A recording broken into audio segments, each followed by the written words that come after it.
go by. It is simply the dive from the fireboat. That's correct, and it all lies right in the rollers, just perfectly, and identifies them for us beautifully, as a matter of fact. Yeah, you see the white caps. You're right. You see the white caps coming up in that red dye, and you can see where the rollers are there. Right, you definitely can see them. All right, well, Jerry Hopp has decided to lead them all up into the field, and again, we get the same bunching we got at the original run of Heat 1A. All the turbines are side by side. It looks as though Tom Neath is going to want the inside. Everybody's down on power. Look at the Circus splashing water over the nose there, as she stays right in the trail of the Mr. Pringles. That's Steve David up there on the left-hand side of your screen, moving into the corner, and they're all trailing behind the Jackpot Food Mart, which will go very wide. There's Tom Neath now in the center of your screen. He's looking for an inside row to start on, and he's down kind of low on power, but as the time ticks away here, very few seconds left, and this is going to be a pretty decent start. Everybody's going to come at throttle, it appears. Bud will have the inside at about 2 lane, and about the 5 lane and wide is going to be the Circus. 6 lane is going to be the Mr. Pringles. 7 will be Steve David and the Pietros, and on the outside it's going to be the Jackpot Food Mart, and they're all to the line right on time. This is going to be another good start. Into the first corner now. You see the Miss Budweiser, the Circus, and the Pringles in that order from top to bottom as they roll into that corner. There they all are, bunched together. Bud gets a little loose as she goes into the corner, and it looks again like the Circus is going to challenge on the outside and overtake the Budweiser in the turn. A very strong corner for Chip Hanauer and the Miss Circus, and Tom Neath has decided to square off with him, Steve Reynolds. We'll do it right now, he says. Right now, it's good as any time. This is lesson time. Good Chip wants to show Circus. exactly what he's got. And as they come down the straightaway, the crowd likes this. Circus in the middle lane, actually, about the 4 or 5 lane off the buoy. And Chip hangs it into the corner and hits those rollers just as we said they'd be there, and they are. It's rough up there. Boy, he pounds around them indeed, but he comes down nice and flat. And Tommy now starts off the corner and gets a little more acceleration at the end of lap number 1. They're going to be side by side. And they come down to the line. Speeds are going to be pretty good. They're just virtually dead even at 128.9 miles an hour for the Budweiser, which is actually a little bit ahead at the finish line. Just a nose. Here they are now, going back into the lower corner. That's the Bud on the inside against the buoys. Chip Hanauer has a slight lead on the outside with the Miss Circus. And you see the rollers from the air there. They're definitely there.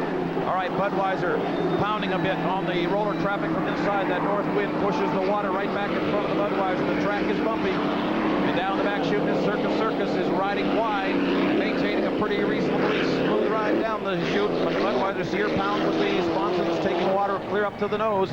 Not so the Circus, as you see, wide and high RPM through the corner.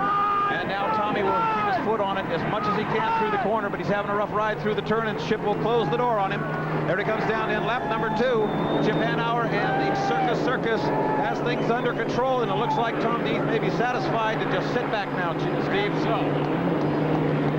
you know, you look at the way that the Circus and the Budweiser handle the first turn. Looks like the water's somewhat better down there. It appears to be better down there, but it also appears to be rough enough that Tom Neath is not going to chance ruining the equipment. Painted the buoy going to the turn. Yes, he did. Painted it. Now, he has given a definite message to Tom Neath now. That's a very sound one. That one came Airmail Express. Very return direct. receipt. The boat airing out in that north wind. That's the Circus. There you see the Miss Budweiser. Look at the trough she's riding in. Lots of bumpy water. The Circus is aired out nicely and is riding above that rough water. Seems to handle the water a lot better than the Budweiser. Everyone said the Budweiser doesn't like this rough stuff. Circus through the upper corner. We're on lap number 3. Heat 1A, the restart of the Seafair Rainier Cup for 89. Chip Hanauer in the Circus is coming down to end lap number 3. Just about to lap Jackpot Food March with Jerry Hopp running 5th ahead of M. Pietro's Pizza running 4th. If they all keep going, they'll all pick up some points. 133 miles an hour, about 5 below the 2-mile record on this race course for Chip Hanauer. So they're not running record speeds, but they're running plenty respectable, Steve Reynolds. Well, Chip is giving a message to Tom Neath, and Tom in turn is giving a message to Chip. He's saying, okay, you want to run over it? Go ahead, but I'm right here.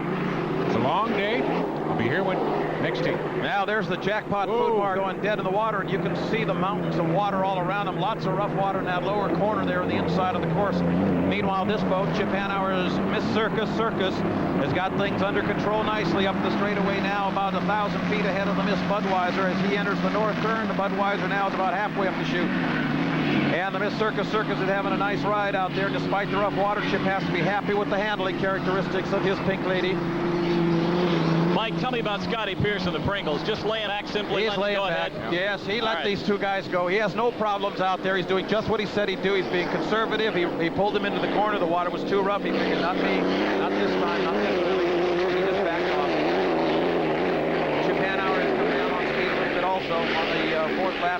1:22, so he dropped about 11 miles an hour this last time around, but nobody's pushing him. The Budweiser is holding back still. Chip actually will lap now. There's Mr. Pringles across the line, and she's running laps at 1:01 deliberately. There's no question about it. Pardon me, she's running laps at 1:17. It's right in there, but not running hard. Scott's trying to stay out of trouble here. Yep. The trouble he's had this year, he wants to stay out of 3 blowovers. I bet he is. He's very interested in getting all through the entire day, and he'll see what he can do in the final heat, Wayne. You'll see more from him, certainly. Yep. Through the corner now. Here he comes. Here's your winner. Heat 1A, the restart of the 1989 Seafair Rainier Cup, Miss Circus. And she's your winner, Chip Hanauer. Second place, Miss Budweiser, wisely holding back in the rough water against the north wind. 118 for Chip as he comes across the line. They got to be happy. That's a confidence builder for the Circus team, no doubt about it.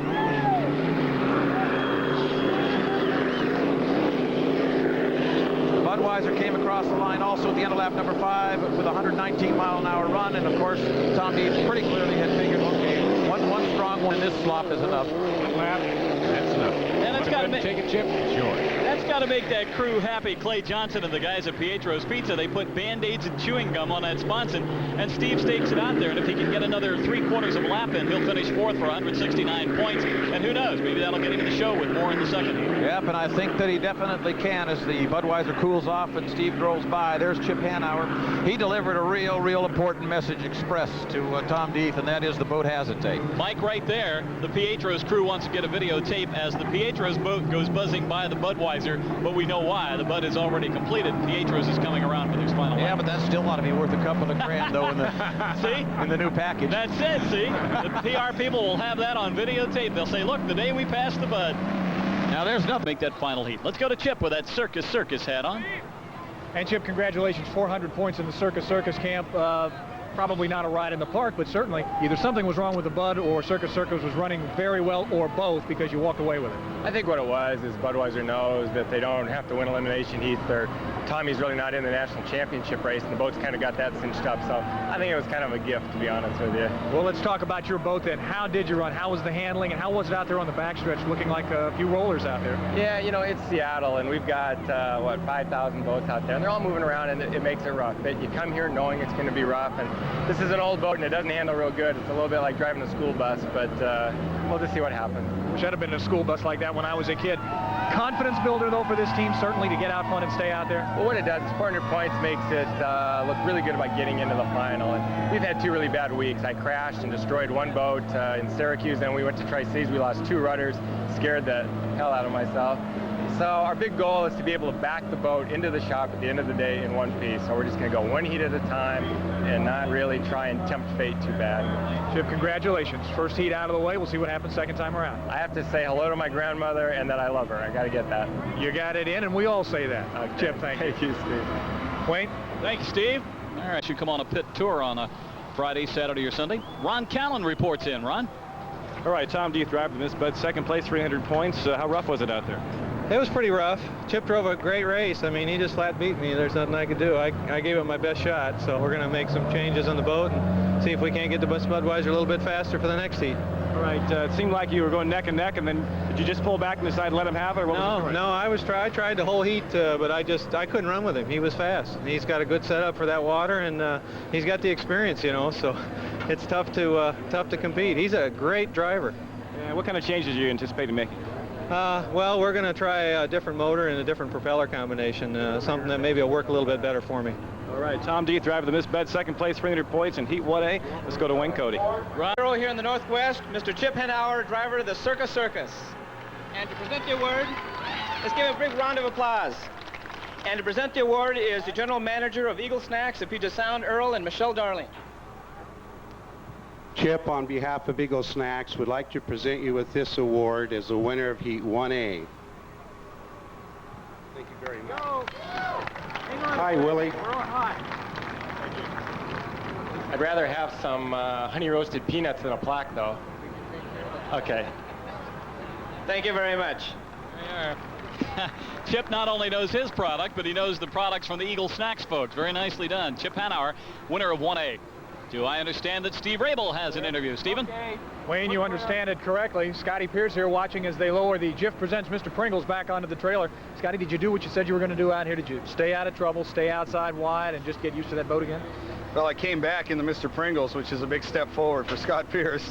Usually I come back in the rescue boat. So I wanted to nail a good start, which I did, and, you know, let him know that I was there and run to the corner. But I'm really not that concerned with the preliminaries. I'm concerned with the final and having a boat set up for the final. And really, I didn't have the boat set up very well for that. It's very rough, and our boat's hitting just so hard on the water. And every time it hits, it's like you put a massive brake on it. So I really need to loosen it up just a little bit. I know everyone's getting nervous. No, Scotty, don't loosen it up. Actually, it would be safer if I loosened it up just a tad. So I think we'll be fine. We'll see what we get for a draw, and just we're going to be smart. This is the new smart Scott Pierce this week.